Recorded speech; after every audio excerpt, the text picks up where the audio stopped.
আসসালামু আলাইকুম সবাইকে। লার্নিং স্পিডের আজকের ক্লাসে আপনাদের সবাইকে জানাই স্বাগতম। অনার্স ইংরেজি বিভাগের শিক্ষার্থীদের জন্য রবার্ট ফ্রস্টের হোম রুডিয়াল কবিতা থেকে আজ আমরা আরো একটি মোস্ট ইম্পর্টেন্ট ব্রড কোশ্চেন নিয়ে আলোচনা করব। পরীক্ষায় এই প্রশ্নটি দুটি আঙ্গিকে আসতে পারে। এক, do you think the conflict between the couple brings their relationship to a breaking point, অথবা how has the theme of alienation been worked out in the poem. আজ আমরা দেখব কিভাবে সন্তান হারানোর তীব্র শোক একটি বৈবাহিক সম্পর্কে সম্পূর্ণ ধ্বংসের মুখে দাঁড় করিয়ে দেয়। সম্পূর্ণ নোটটি সহজ বাংলায় অর্থসহ ক্লিয়ার করব এবং বোঝার চেষ্টা করব, তাই শেষ পর্যন্ত সহায় থাকুন। প্রশ্ন প্রশ্নটি হলো, do you think the conflict between the couple brings their relationship to a breaking point in the poem home রুডিয়াল? আবার এই প্রশ্নটি আরেকটি ভাবে আসতে পারে, সেটা হলো, how has the theme of alienation been worked out in the poem home burial? অর্থাৎ আমরা কি আপনার কি মনে হয় যে হোম রুডিয়াল কবিতায় দম্পতির মধ্যকার দ্বন্দ্ব তাদের সম্পর্ককে ভাঙনের মুখে ঠেলে দেয়, অথবা হোম বুরিয়াল কবিতায় বিচ্ছিন্নতার বিষয়টি কিভাবে ফুটিয়ে তোলা হয়েছে তা ব্যাখ্যা করতে হবে। তো আমরা সেই বিষয় বা ব্যাখ্যায় আমরা সামনের দিকে এগিয়ে যাব। Introduction. Home Boreal is a brilliant and realistic modern poem written by Robert Frost. Home boreal Robert frost রচিত একটি অসাধারণ ও বাস্তবধর্মী আধুনিক কবিতা। The poem is a deep psychological study of a tragic marriage. কবিতাটি একটি ট্র্যাজিক দাম্পত্য জীবনের গভীর মনস্তাত্ত্বিক বিশ্লেষণ। The main focus of the poem is the severe conflict between a husband and a wife, which successfully brings their relationship to a total breaking point.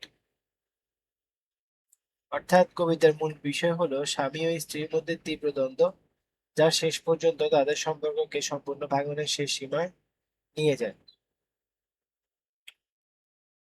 Through this conflict, Frost beautifully explored the theme of alienation.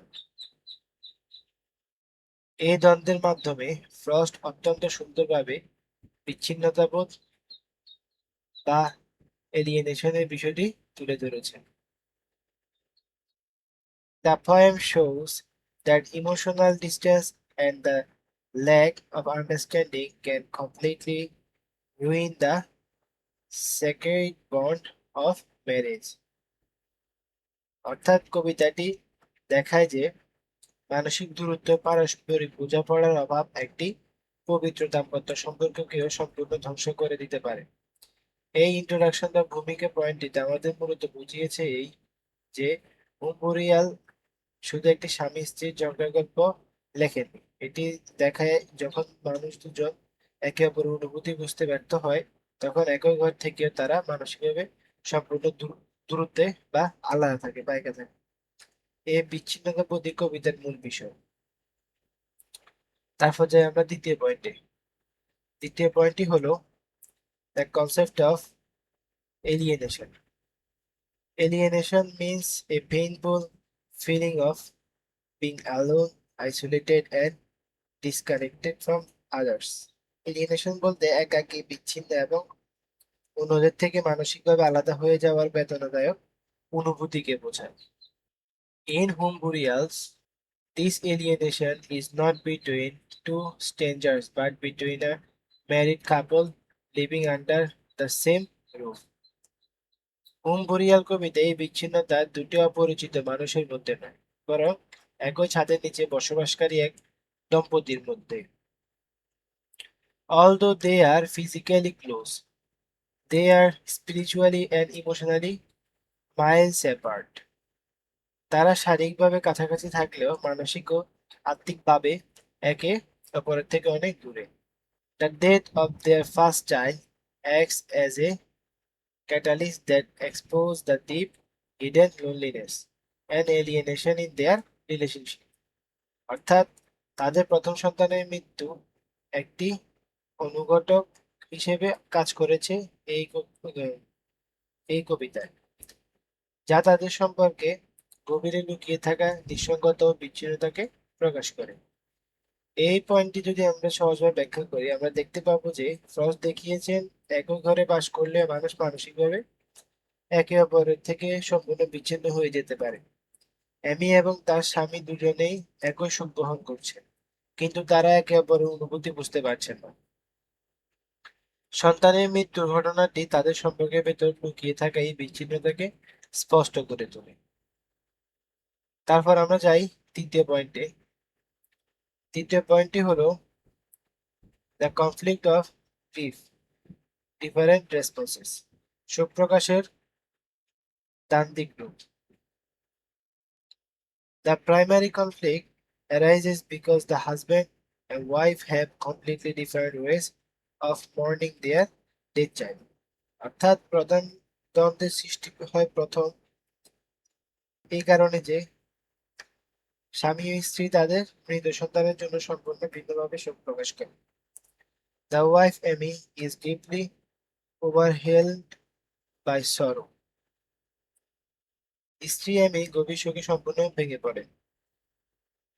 She wants to remain sad and isolated from the world. তিনি সারাক্ষণ দুঃখে ডুবে থাকেন এবং পৃথিবী থেকে নিজেকে বিচ্ছিন্ন করে ফেলতে চান। However, her husband is a practical farmer. কিন্তু তার স্বামী একজন বাস্তববাদী কৃষক। He accepts death as a normal event of nature and expresses his grief through hard physical labor. তিনি মৃত্যুকে প্রকৃতির একটি স্বাভাবিক ঘটনা হিসেবে মেনে নেন এবং কঠোর শারীরিক পরিশ্রমের মাধ্যমে নিজের সুখ প্রকাশ করেন। Amy misinterprets his practicality and cruelty and heartlessness, which starts the bitter conflict. এমি তার এই বাস্তববাদী মনোভাবকে নিষ্ঠুরতা ও হৃদয়হীনতা বলে ভুল বুঝে, আর এখান থেকে তাদের তিক্ত দ্বন্দ্ব শুরু হয়। এই পয়েন্টে একটি কোটেশন দিয়েছে। কোটেশনটি হলো, she let him look, sure that he wouldn't see. সে তাকে তাকাতে দিল, কিন্তু নিশ্চিত ছিল যে সে কিছুই বুঝতে পারবে না। অর্থাৎ এই পয়েন্টটিতে মূলত বোঝানো হয়েছে এই যে স্বামী ও স্ত্রী দুজনেই একই সন্তানের মৃত্যুতে শোকাহত, কিন্তু তাদের সন্তানের যে শোক ওইটা প্রকাশের ভঙ্গি বা ধরন দুই রকম। এমি কান্নার নীরবতা এবং একাকিত্বে নিজের কষ্ট প্রকাশ করে, আর তার স্বামী এটাকে মেনে নিয়ে কঠিন পরিশ্রম করে এবং এই পরিশ্রমের মাধ্যমে তার কষ্টকে সামলানোর চেষ্টা করে। কিন্তু এমি স্বামীর এই আচরণকে ভুল বুঝে তাকে নিষ্ঠুর মনে করে। এই ভুল বুঝাবুঝি ধীরে ধীরে তাদের সম্পর্ককে ভাঙনের দিকে নিয়ে যায়। তারপর আমরা আসি 4 নম্বর পয়েন্ট। 4 নম্বর পয়েন্টটি হলো দ্য ব্রেকডাউন অফ কমিউনিকেশন, যোগাযোগের সম্পূর্ণ ব্যর্থতা। A healthy relationship requires open communication, but in this poem, communication has totally failed. একটি সুস্থ সম্পর্কের জন্য খোলামেলা যোগাযোগ প্রয়োজন, কিন্তু এই কবিতায় যোগাযোগ সম্পূর্ণভাবে ব্যর্থ হয়েছে। Whenever the husband tries to talk, his language feels rough and insensitive to Amy. যখনই স্বামী কথা বলতে চান, তার ভাষা এমির কাছে রূঢ় ও অনুভূতিহীন মনে হয়। Amy refuses to share her inner feelings with him because she thinks he cannot understand her pain. অর্থাৎ এমি তার মনে অনুভূতি স্বামীর সঙ্গে ভাগ করতে অস্বীকার করেন, কারণ তিনি মনে করেন স্বামী তার কষ্ট বুঝতে পারবেন না। This silence and inability to communicate create a giant wall of alienation between them. এই নীরবতা এবং যোগাযোগের অক্ষমতা তাদের মধ্যে বিচ্ছিন্নতার এক বিশাল দেয়াল তৈরি করে।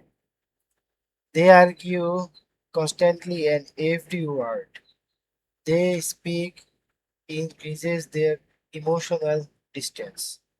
তারা সবসময় তর্ক করে আর প্রতিটি কথাই তাদের মানসিক দূরত্ব আরো বাড়িয়ে দেয়।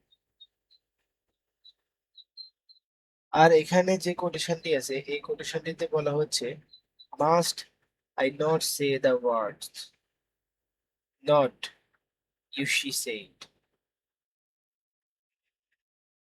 আমাকে কি কথাগুলো বলতে দেওয়া হবে না? না, তোমাকে না, এমি বলল।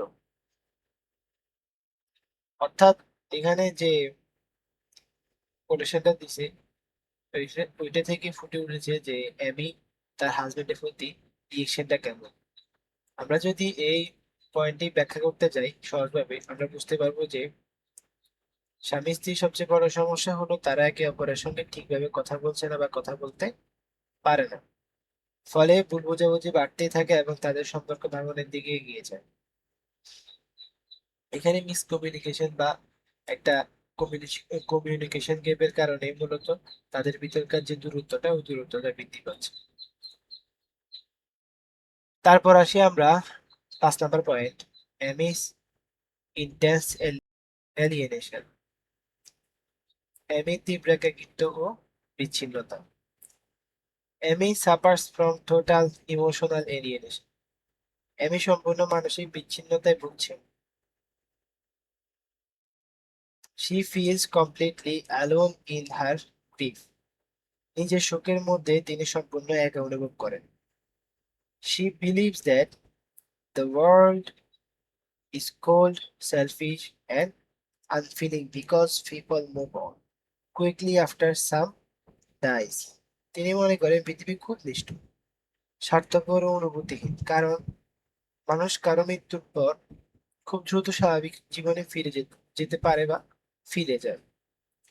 She feels alienated not only from the world but also from her husband.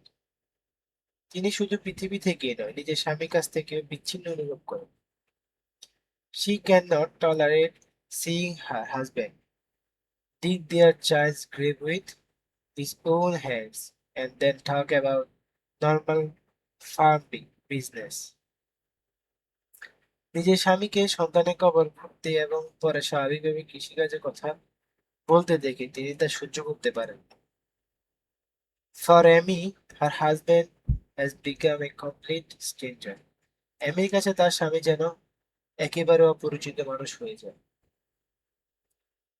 এবং এখানে একটি কোটেশন হলো from the time when one is sick to death one is alone and he dies more alone. যখন একজন মানুষ মৃত্যুর মুখোমুখি হয় তখন সে একাই থাকে আর মৃত্যুর সময় সে আরো বেশি একা হয়ে যায়। এই পয়েন্টটি মূলত আমরা যদি ব্যাখ্যা করি সহজভাবে আমরা দেখব যে এমি মনে করেন তার শোক কেউ বুঝতে পারে না, তার যে দুঃখ তার সন্তান মারা যাওয়ার জন্য বা ফলে সেটা কেউ বুঝতে পারে না, এমনকি তার স্বামীও নয়। তাই তিনি নিজে নিজেই ঘরে একা এবং বিচ্ছিন্ন হয়ে পড়ে। তারপর আসি আমরা 6 নম্বর পয়েন্ট। 6 নম্বর পয়েন্টটি হলো the husband's frustration and isolation. স্বামীর হতাশা এবং একাকিত্ব। The alienation is not one sided. The husband also feels deeply isolated and frustrated. এই বিচ্ছিন্নতা শুধু এমির নয়, স্বামীও গভীরভাবে একাকী ও হতাশা বোধ করেন। He honestly loves his wife and wants to comfort her, but he feels helpless because she rejects every effort he makes. তিনি সত্যি তার স্ত্রীকে খুব ভালোবাসেন এবং তাকে সান্ত্বনা দিতে চান, কিন্তু তার স্ত্রী তার সব প্রচেষ্টা প্রত্যাখ্যান করায় তিনি অসহায় বোধ করেন। He feels restricted in his own house. unable to speak about his dead child without making his wife angry. তিনি নিজের ঘরে নিজেকে বন্দি করে রাখেন বা বন্দি মনে করেন, কারণ মৃত সন্তান সম্পর্কে কিছু বললে স্ত্রী রাগ করে যান। He is alienated because his genuine masculine grief is completely ignored and misunderstood by his wife. তার সত্যিকারের পুরুষ সুলভ সুখকে স্ত্রী সম্পূর্ণ উপেক্ষা করেন এবং ভুল বোঝেন, তাই তিনিও বিচ্ছিন্ন হয়ে পড়েন তাদের দাম্পত্য জীবন থেকে। এবং এখানে একটি কবিতার লাইন আছে। এই কবিতার লাইনটি হলো এমন যে, and it's come to this, a man can't speak of his own child that's dead. এমন অবস্থায় এসে দাঁড়িয়েছে যে একজন বাবা নিজের মৃত সন্তান সম্পর্কেও কথা বলতে পারে না। এই লাইনটা দ্বারা আসলে তার এমির হাজবেন্ড তার মনে যে দুঃখটি আছে সেটি খুব কষ্টের সাথে প্রকাশ করেছে। আমরা যদি এই পয়েন্টটি মূলত সহজভাবে ব্যাখ্যা করি, আমরা জানতে পারবো যে তার সাথে সন্তান মারা যাওয়ায় তার স্বামী অনেক কষ্ট পায়, কিন্তু তার কষ্ট প্রকাশের ধরন আলাদা হওয়ায় এমি তা বুঝতে পারেন না, ফলে তিনিও নিঃসঙ্গ হয়ে পড়েন। তারপর আসি আমরা 7 নম্বর point, symbols of separation and distance, বিচ্ছিন্নতার প্রতীকসমূহ। Frost uses powerful spatial symbols to show the breaking point of their relationship. তাদের সম্পর্কে ভাঙনের শেষ সীমা বোঝাতে ফ্রস্ট শক্তিশালী স্থানভিত্তিক প্রতীক ব্যবহার করেছে। The staircase represent the psychological distance, সিঁড়ি তাদের মানসিক দূরত্বের প্রতীক। Amy stands at the top, frozen in her high emotional sorrow, while the husband stands at the bottom, representing his physical, earthly nature. অ্যামি সিঁড়ির উপরে দাঁড়িয়ে তার গভীর আবেগপূর্ণ অবস্থায় প্রতীক হয়ে আছে,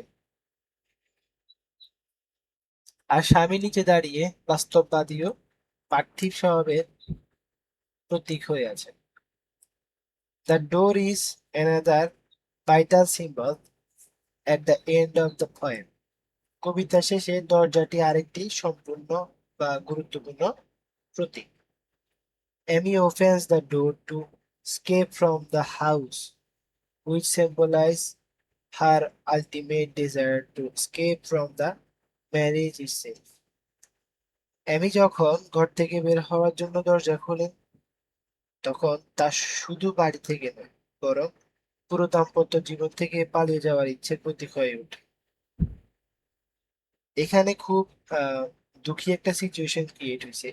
এই পয়েন্টে আমরা যদি সহজভাবে ব্যাখ্যা করে আমরা বুঝতে পারবো, সিঁড়ি দরজা এবং ঘরের অবস্থানগুলো শুধু জায়গা নয়, এগুলো স্বামী স্ত্রীর মানসিক দূরত্ব, সম্পর্ক ভেঙে যাওয়ার প্রতীক। এগুলোর মাধ্যমে ফ্রস্ট বিচ্ছিন্নতা বোধ আরো গভীরভাবে প্রকাশ করেছেন। তারপর আসি আমরা 8 নম্বর পয়েন্ট। 8 নম্বর পয়েন্টটি হলো facing the ultimate breaking point, চূড়ান্ত ভাঙনের মুখে সম্পর্ক। At the end of the poem, the conflict reaches its absolute climax. কবিতার শেষে স্বামী স্ত্রীর দ্বন্দ্ব চূড়ান্ত পর্যায়ে পৌঁছে যায়। The emotional alienation turns into a physical threat of separation. মানসিক বিচ্ছিন্নতা শেষ পর্যন্ত বাস্তব বিচ্ছেদের হুমকিতে পরিণত হয়। Amy puts her hand on the door, less ready to leave the house and go to strangers for comfort. এমি দরজার কপাটে হাত রেখে ঘর ছেড়ে চলে যেতে এবং অপরিচিত মানুষের কাছে সান্ত্বনা খুঁজতে প্রস্তুত হন।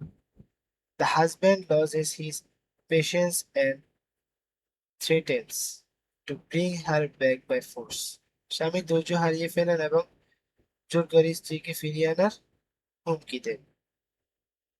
This explosive ending proves that the relationship has officially reached its breaking point. এই বিস্ফোরণময় সমাপ্তির প্রমাণ করে যে তাদের সম্পর্ক আনুষ্ঠানিকভাবে ভাঙনের শেষ সীমানায় পৌঁছে গিয়েছে।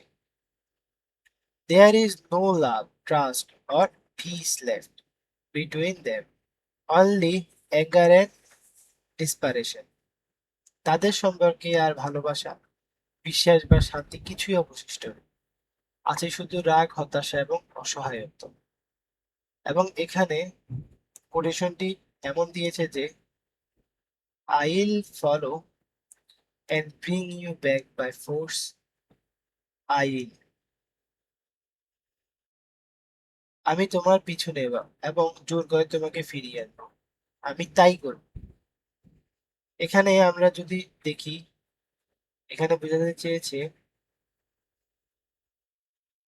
তাদের সম্পর্ক অবস্থাটা কবিতা শেষে এতটাই খারাপ হয়ে যায় যে এমি ঘর ছেড়ে চলে যেতে চান। তাদের যে ভুল বোঝাবুঝি আছে ওটার কারণে তার স্বামী জোর করে তাকে ফিরিয়ে আনার কথা বলে। এটি প্রমাণ করে যে তাদের সম্পর্ক সম্পূর্ণ ভেঙে পড়েছে।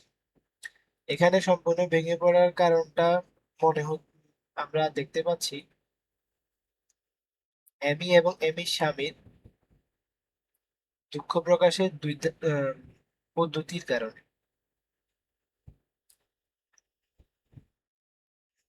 তারপর আমরা কনক্লুশনে আসি। কনক্লুশন, উপসংহার। To conclude, the conflict in Home Burial successfully pushes the marriage to an irreversible breaking point. শেষে বলা যায় হোম বুরিয়ালের দ্বন্দ্ব স্বামী স্ত্রী সম্পর্ককে এমন এক ভাঙনের মুখে নিয়ে যায় যা আর কখনো জোড়া লাগানো সম্ভব নয়।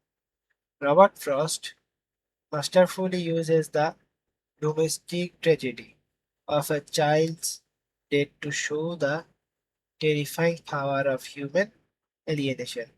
রবার্ট ফ্রস্ট সন্তানের মৃত্যু পারিবারিক ট্র্যাজেডিকে ব্যবহার করে মানব জীবনে বিচ্ছিন্নতাবোধের ভয়াবহ শক্তিকে অসাধারণভাবে তুলে ধরেছেন। The poem leaves the readers with a dark and realistic truth when empathy and communication die between two people. Their relationship between a living grave leading to unavoidable separation. কবিতাটি আমাদের সামনে একটি কঠিন কিন্তু বাস্তব সত্য তুলে ধরে। যখন দুই মানুষের মধ্যে সহানুভূতি এবং যোগাযোগ হারিয়ে যায় তখন তাদের সম্পর্ক জীবন্ত কবরের মতো হয়ে ওঠে এবং শেষ পর্যন্ত বিচ্ছেদ অনিবার্য হয়ে পড়ে। আমরা যদি কনক্লুশনটি সহজভাবে ব্যাখ্যা করি আমরা বুঝতে পারি যে হোমরুলিয়ার আমাদের শেখায় শুধু ভালোবাসা থাকলে সম্পর্ক টিকে থাকে না। একে অপরকে বোঝা, সহানুভূতি দেখানো এবং খোলামেলা কথা বলা খুবই জরুরি। এগুলো না থাকলে সবচেয়ে পবিত্র দাম্পত্য সম্পর্ক ধীরে ধীরে ভেঙে পড়ে এবং মানুষ একই ঘর থেকেও সম্পূর্ণ একা হয়ে যায়। তো প্রিয় শিক্ষার্থীবৃন্দরা, আশা করি এই নোটটি আপনাদের সহজ লেগেছে এবং সহজে বুঝতে পেরেছে। পরীক্ষার জন্য এটি অত্যন্ত গুরুত্বপূর্ণ, তাই খাতায় লিখে আজই মুখস্থ করে ফেলা প্রয়োজন।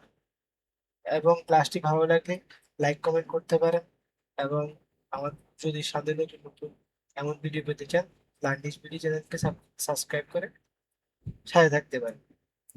ধন্যবাদ।